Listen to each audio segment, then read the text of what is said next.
ইসরায়েলের একটি অন্যতম প্রধান নগরী তেল আবিবে গুলি ও ছুরি হামলায় 7 জন নিহত হয়েছে। জাফা এলাকায় একজন বন্দুকধারী জনসাধারণের ওপর গুলি চালালে আরো কয়েকজন আহত হয়। আহতদের মধ্যে কয়েকজনের অবস্থা গুরুতর। ইসরায়েলের বিরুদ্ধে ইরানের ক্ষেপণাস্ত্র হামলা শুরু হওয়ার কিছুক্ষণ আগে এই হামলার ঘটনা ঘটে। স্থানীয় পুলিশ এক বিবৃতিতে বলেছে, মারাত্মক হামলাটি একটি রেল স্টেশনে শুরু হয়েছিল। সোশ্যাল মিডিয়ার পোস্ট করা ফুটেজে রাস্তায় বিক্ষিপ্তভাবে মৃতদেহ পড়ে থাকতে দেখা যায়। পুলিশ জানিয়েছে, হামলাকারীরা বন্দুক এবং ছুরি দুটি দিয়ে হামলা চালায়। একজন হামলাকারীকে সাধারণ মানুষেরা ধরে ফেলে। এই হামলাকে সন্ত্রাস হিসেবে বর্ণনা করেছে পুলিশ।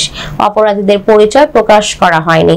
কিছু ইসরায়েলি মিডিয়া এর আগে মৃতের সংখ্যা 8 জন বলে জানিয়েছিল, তবে সেখানে কোনো হামলাকারী অন্তর্ভুক্ত ছিল কিনা তা স্পষ্ট নয়। ঘটনা এখন নিয়ন্ত্রণে রয়েছে বলে জানিয়েছে ইসরায়েলি পুলিশ।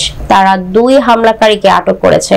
প্রত্যক্ষদর্শীরা গুলি চালানোর বর্ণনা দিয়েছেন। সেখানে 60 জন নামে একজন বলেছেন, মানুষ মাটিতে শুয়ে পড়ে, সন্ত্রাসীদের সামনে থেকে দেখেছি। তারা আরো কিছু করত, কিন্তু নিরাপত্তা বাহিনী ঘটনাস্থলে পৌঁছে যায় এবং সন্ত্রাসীদের দিকে ছুটে যায়।